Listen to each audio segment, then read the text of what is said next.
the United States, and around the world. This is Smart Mado Ajaja, the anchor of Nigeria Now at ONN and the Nightingale Radio International. And I hope you guys, for those who went to church, I hope you are back or about to go.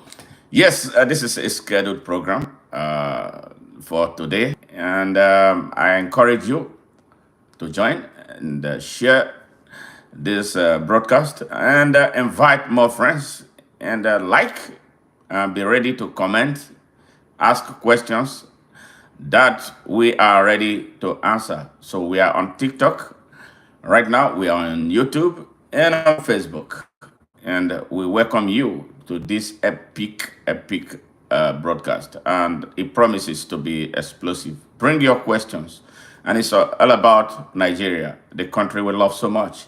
And the friends of Nigeria, I thank you for joining in always, especially from TikTok and YouTube and on Facebook. Thank you very much. We are working hard on getting our program expanded to LinkedIn like we did before.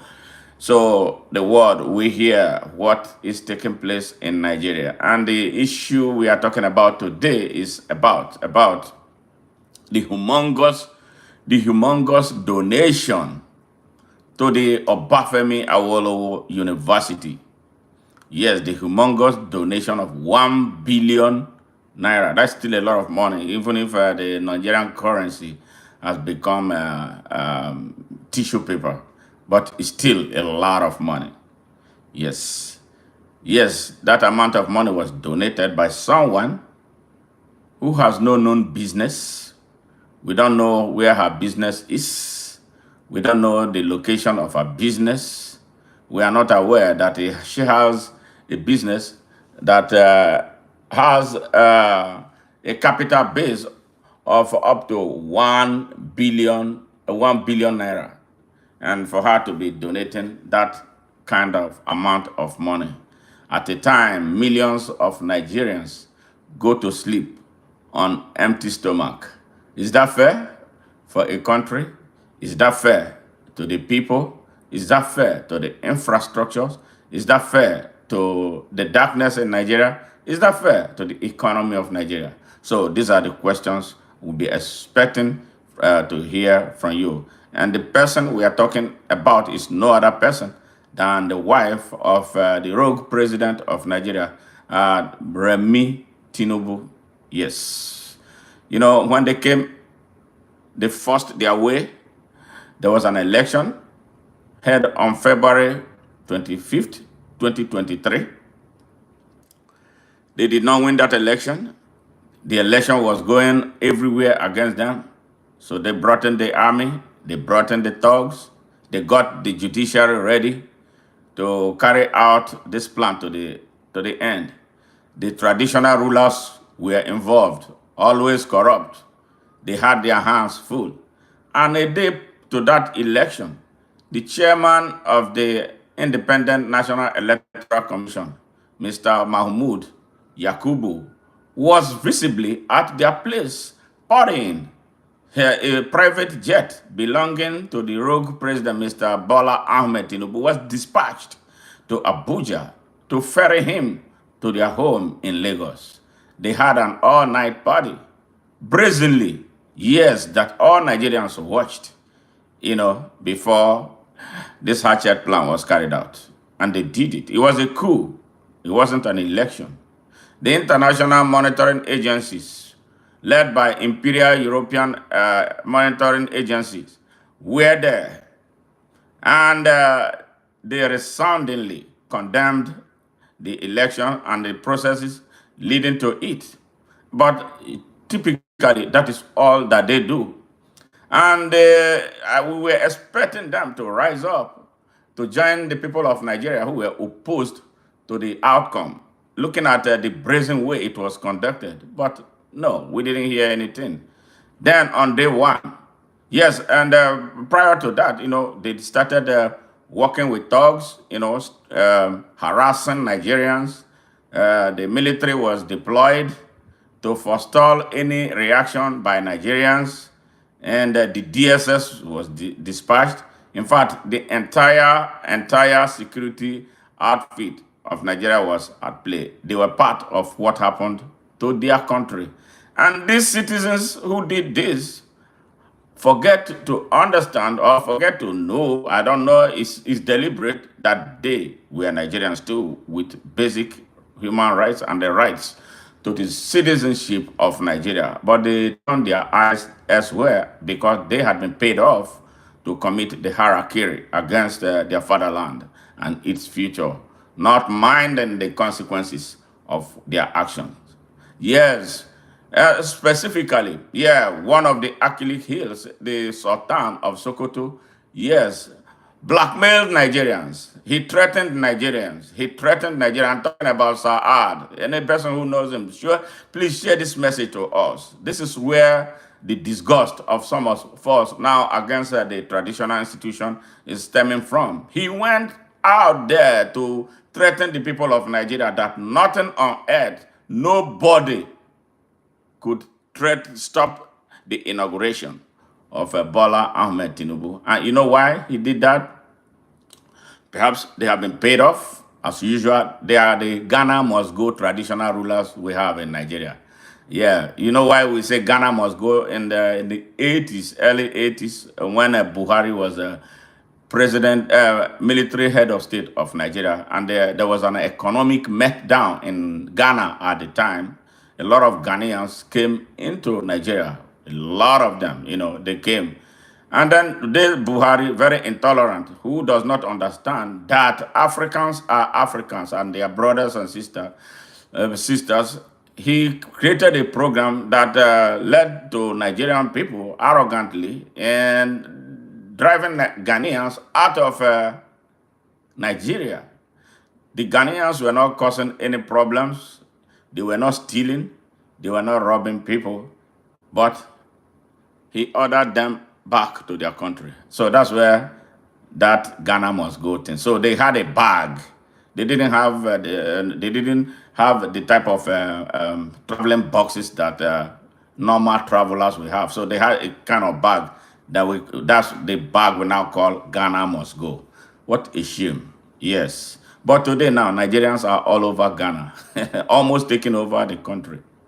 Yes, so be very careful. When you live in a glass house, do not throw stone.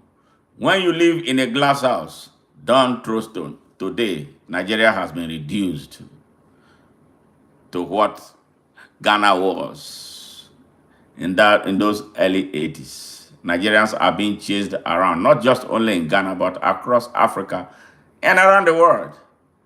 What a shame. So that's how Ghana must go thing. So that's why these traditional rulers, when they go there, they stuff their Ghana must go bags. And then when they get back to their domains, they start making very stupid and annoying statements. That's where Ghana must go thing came from. And then the Sultan, the so-called Sultan, Fulani Sultan of Sokoto, came on air to warn Nigerians that they were ready, to contain any noise from anybody who will stop the inauguration of Bola Ahmed Tinubu. Yes, he did that, and another reason they did that was because there were two candidates: the rogue candidate for APC, which was Bola Ahmed Tinubu, and his vice presidential candidate, Kashim Shettima, were both Muslims. Prior to the election, Nigerians were kicking that they should not have a Muslim ticket, which I frowned against in the first place. I told them, if you are going to contest anything against these two criminals, hold them on account of their past and not because they were Muslims, because that action was unconstitutional. But they had a moral ground for asking because of fear. All the time, we have always had this mistrust between Muslims and Christians in Nigeria. And these two religions are foreign religions. They are not our religions. They were not the original religions of we Africans. It was brought by, they were brought by Imperial Europe and the Arabs, respectively, to do what? To hold us down and take who we are from us. They stole the minds of our ancestors, made us strangers to ourselves and strangers to our lands. But a lot of people do not understand this. So the Sultan of Sokoto mobilized his Muslim Ummah in the north of Nigeria, telling them that the battle ahead was a battle between Christians and Muslims, poor people that they have traditionally made poor since independence, actually for the Hausas, for 200 years this year.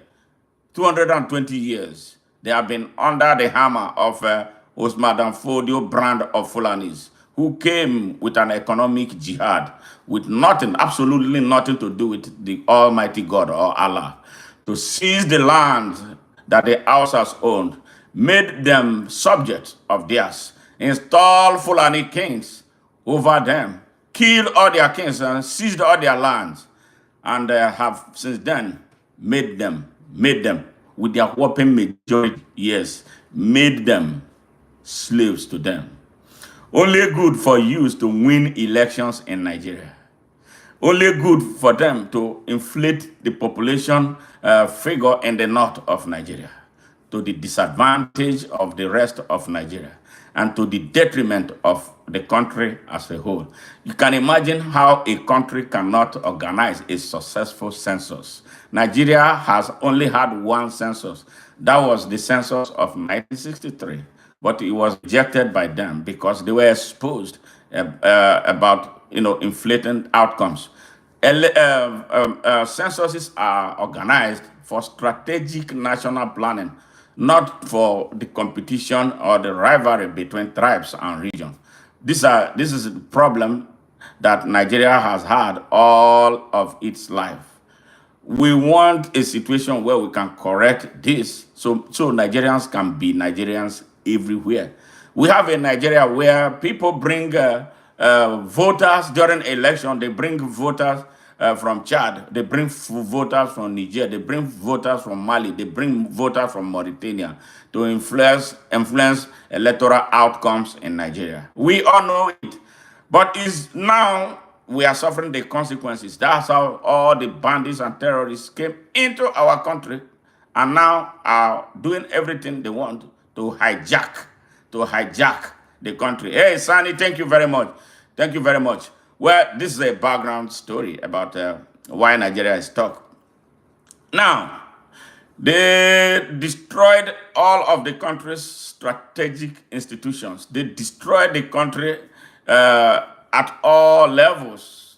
We have no functioning healthcare delivery system. We have no functioning educational system. The economy has crashed. Infrastructure has crashed. And we have not had a stable, Nigerians cannot boast of 5 hours non-stop electricity in their country. How do you want that kind of country to industrialize? And every time there's an election, these people want to be the ones to lead the country. They wreck the country. It's either they come to lead directly or they are leading remotely. Yes, out of 13 heads of state that have ruled Nigeria, that have led Nigeria to the abyss, 10 were from them. Yes, 10 out of 13. And they wrecked the country. The country like a small, poor banana republic now. Yes, and they want to continue that. And this is the reason why the country is stuck. People are asking questions, why do we want to continue on that trajectory? They were the ones who brought Bola Ahmed Tinubu through all the manipulations. They hijack our armed forces. They hijack the INEC. They hijack the judiciary. They hijack just about everything. Yes. And every time, look at the hell Nigeria is. Every time in those days when they created their states, they will always create an imbalance. Yes. Then they divided the country into north and south. The north and south, the north is like a competition against the Nigeria that we all want to be one Nigeria. And they'll still come around and tell us it's one Nigeria. They created this schism. Now everybody is talking. Everybody talks about tribe, region. Not many people talk about Nigeria. Not many people talk about Nigeria. That has to change.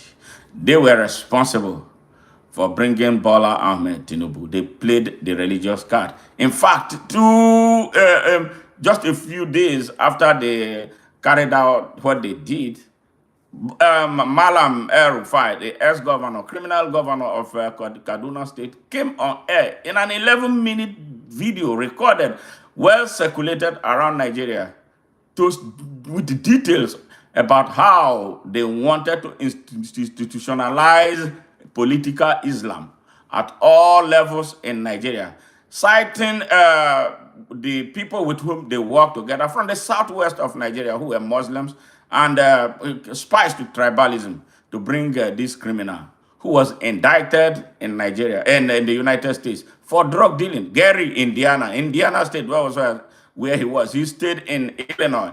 But you know, those who understand the United States, you know, the closeness between Indiana and Illinois. He was part of the reason why Gary, Indiana will never be Gary, Indiana again. He was heavily involved with drugs. And he was appropriately indicted by the U.S. judicial system. Yes, he paid nearly 500,000 US dollars in restitution. Yeah, this is a man who has killed Americans. This is a man who has destroyed American families. This is a man who has destroyed families around the world. Unfortunate victims of drug use. Today, he's sitting illegally and illegitimately on the presidential seat of Africa's most populous country, on the presidential seat of what is supposed to be the pride of Africa. I am talking about Bola Ahmed Tinubu, sitting illegally and illegitimately on the presidential seat of Nigeria. And what? The West want him there because that is what they love. They never allow the best to lead Africa. But they will come back and tell us that we are backwards. We are underdeveloped. We are this, we are that. But why they won't leave us alone? Do you wonder why every time there's an election in Nigeria, presidential candidates will take turn to go to Chatham House, the house that was institutionalized to continue to be a point where the exploitation of Africa will continuously be underwritten. They will go there.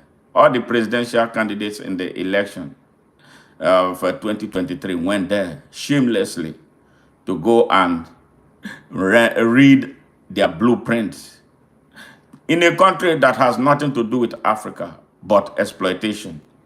So if someone was looking for a platform to stand on, to advocate, to make a case for a new Africa, why not go to South Africa and go and stand on the grave of King Chaka Zulu, the man who fought against European imperialism there? Why not go to the grave or the tomb of Varaman to stand?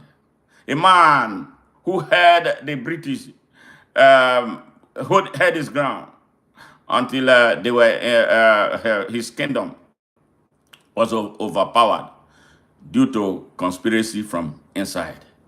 Yes, why didn't they come to Abavo, my hometown, where King Osagbobo stood on his horseback to ward off imperialists from getting into the land?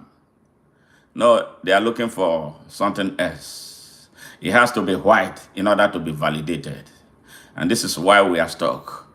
All of them have colonial mentalities. That's why we don't need them anymore. And that is why Ibrahim Traore is having a lot of problems in Burkina Faso for asking that Africa has to be driven purely by an African, even though we open our doors to business people who want to genuinely engage Africa, no longer as masters, but as equals. They won't want to have that. That is why we're having trouble with Niger asking France to leave. That was why we're having problems with Mali telling France, we have come of age. We are not going to allow you to continue to manipulate us. We are tired of you. And now is the moment for us to go and be Africa, rebuild Africa for Africans with opening to the rest of the world to come and share in Africa's prosperity. What is wrong in asking for that? So, this is the problem we have in Nigeria. It's huge, mighty. What can we do? We are talking about how to free ourselves from imperial captivity. And then they brought a criminal and his wife, accomplice of her husband's criminality and fraud, to sit on our presidency to advance a cause for hell instead of working with the people of Nigeria to liberate their country and liberate themselves. This is why. So last week, Oluremi Tinubu went to Ife, Obafemi Awolowo University. Yes, and made a donation of 1 billion naira. And this is a university like other universities in Nigeria that have been massively underfunded. Yes, underfunded. The budget of that university, I don't think it's up to 1 billion naira. And where it is always a struggle for the government of Nigeria to fund its universities. That is why our country's educational system, especially at the tertiary level, has become a ground, yes, a ground for training half-baked graduates who cannot stand up to defend their various degrees. Yes, our university systems have become a place where generations of corrupt and morally bankrupt young men and women are reared like cows and like chickens. You want to hear what vice chancellors in universities across Nigeria are doing? They sell degrees. They sell advanced degrees. Yes. So she paid for an honorary degree that she was given, right? And to make matters worse, the OONI of Ife, yes, the OONI of Ife unveiled, yes, a golden statue of this very corrupt woman, this eminently corrupt woman. Now, how much was paid for that? We may never know. And this is the reason why Nigerians must stand up to start asking questions. How long are we going to continue in this kind of mess? How long are we going to continue to allow a small clique of people to hold us to ransom? How long will we close our eyes to see our young ones trekking 1,000 miles across the hellish Sahara into Libya and Morocco, where they are traded as commodities, before some of them escape and get into raft boats and balloon boats to get to Italy, where they are treated like animals and fed chicken food. Any country does not invest in the future of its youth is not worthy of being called a country. Sadly, that is what Nigeria has become right now. We can't continue like this. And these people have successfully emasculated the people of Nigeria with poverty, that they cannot organize themselves to ask these questions that I'm asking right now. The Nigerian mind has become so weak. The Nigerian people have become physically weak. The Nigerian youths, the youths are supposed to be the engine room of every country. The Nigerian youths are massively mentally repressed, to the extent that the only thing that they think about is how to escape from their country. Nigeria is effectively at war. The country is most insecure because mercenaries have taken over our forests and farmlands across the country. Our farmers are not able to access their farms to produce food. And I predict 2025 is going to be one of the toughest years in Nigeria because there will be absolutely, nearly absolutely for the people of Nigerians to eat. The healthcare has not been anything near good. Yes. So, in this state, in this unsecure state, this most unsecure state, somebody who has never known, has never been known to be this big business mogul would donate 1 billion naira to a university, one university in Nigeria. And the EFCC is looking elsewhere. The EFCC is quiet. The EFCC is doing absolutely nothing. The EFCC that will arrest somebody who stole a cup of gari. Yes, poor people who steal petty things. Those are the ones that the EFCC are after. Little Yahoo boys, those are the ones. The EFCC was appointed by her husband. And guess where the man is? One of his boys he appointed to cover up his frauds. Yes, the same thing with the police, the same thing with the army, the same thing with the other services. With the same thing with immigration. They have it. It's a tribal rogue government of Nigeria. And the people of Nigeria are looking. Those who ought to be speaking up have resigned. They have kept quiet because they are scared for their lives. They have kept quiet because they have been bribed to be quiet. They have kept quiet because they don't care about anybody but themselves. They have kept quiet because they too have their children outside Nigeria going to school uninterrupted. They have kept quiet because they don't suffer the cash crunch that the ordinary Nigerian is suffering. They've kept quiet because nobody so far is kidnapping them the way they are kidnapping people in my hometown. Over 70 of them have been kidnapped with 10 fatalities that led to death. The most painful one was these kidnappers. Yes, Fulani bandits kidnapped an expectant woman who gave birth in the process of being held hostage.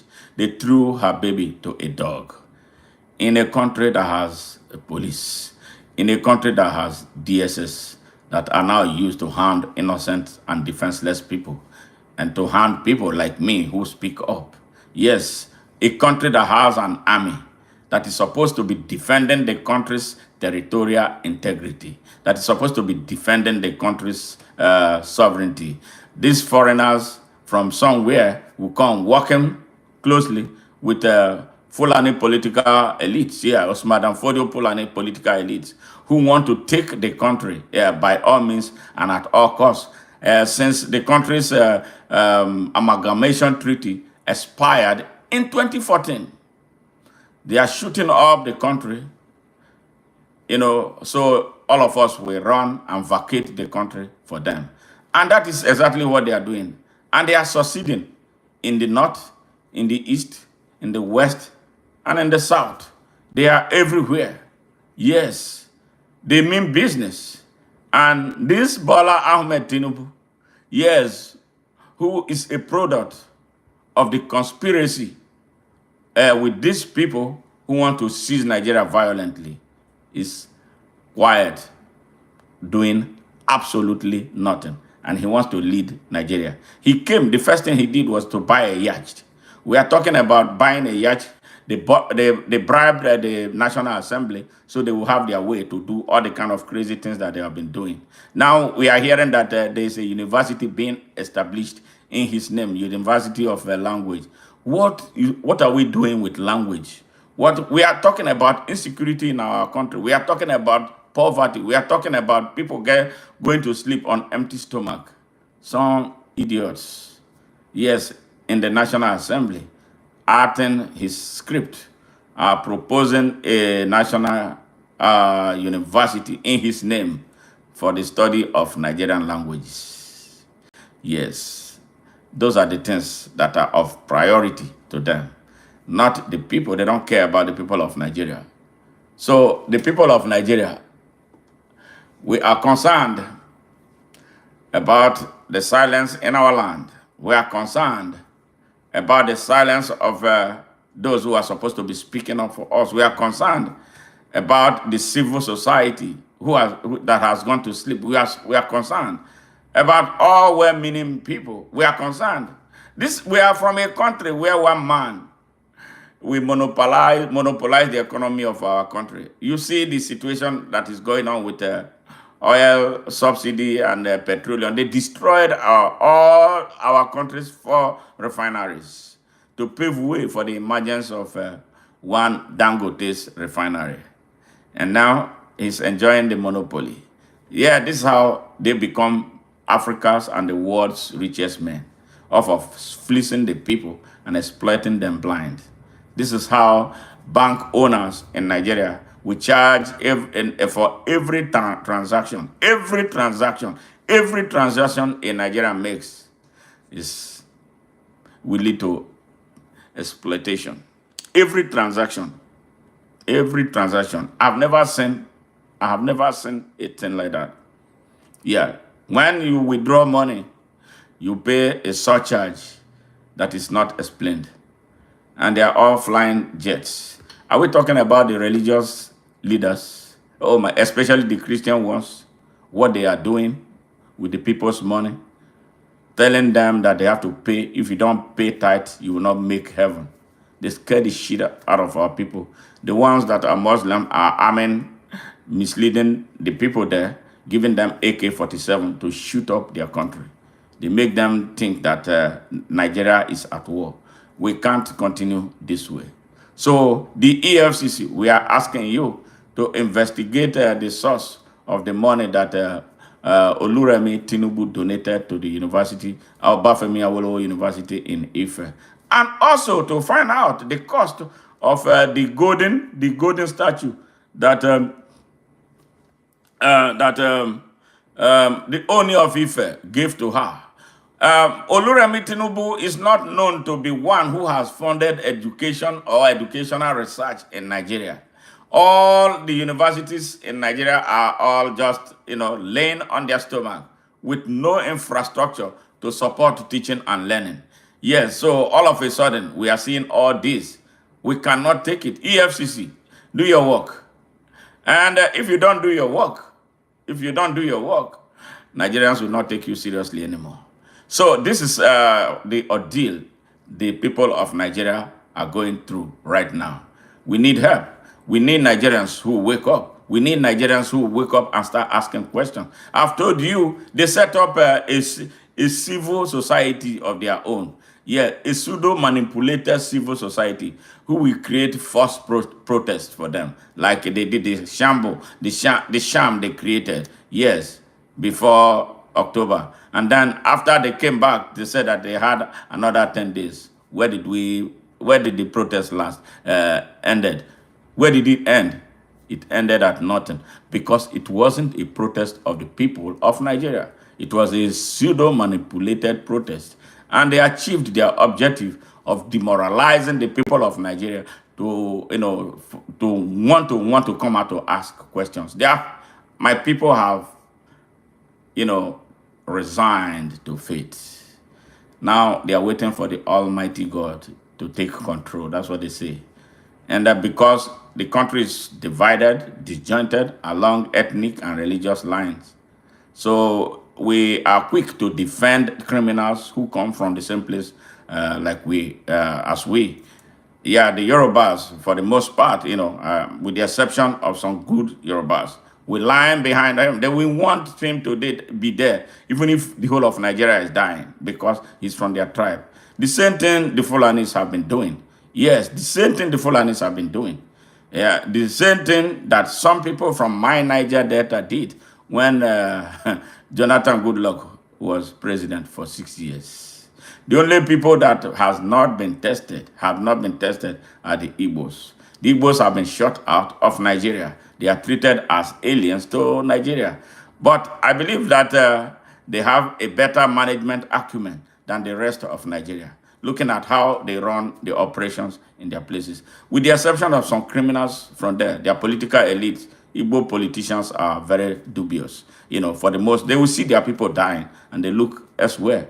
They will align with those who are killing their people. But the majority of the people are not with them. So this is where we are in Nigeria. And this is the reason we have been asking for open Nigeria. Open Nigeria with fair, free, equal, unlimited, and unconditional access to opportunity for all Nigerians to grow and develop and progress and prosper according to their abilities and their levels of competency for the overall good of Nigeria. And this will help us, bring the best type of leadership at all levels for Nigeria. So we don't have to continue to suffer the fate we have been suffering since 64 years of independence that has led us anywhere but a total abyss. So please share this message with me and then let us ruminate over this. We need to ask questions about the source of money that Oluremi Tinubu donated to University of Ife.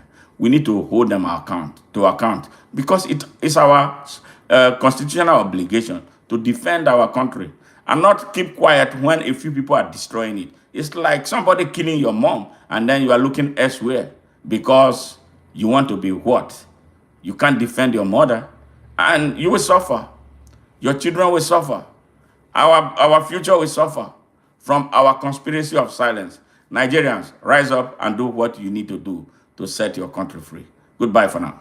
And don't forget, please, please, please share our message. Always come to us if you have questions. You can ask your questions. We address them as we get to them, after the broadcast. We're expecting that some people were going to call in to ask us some questions. But anyway, that did not happen. But all the same, we have put out this message because they think that there are people, nobody can challenge what they are doing. But we are telling them now, no. But we will get to that point where the people of Nigeria will not need to be mobilized by anybody. We not need to be bribed by anybody to stand up for their right. We are getting close to it. It's going to be an Armageddon. So thank you very much for joining in again. Bye for now.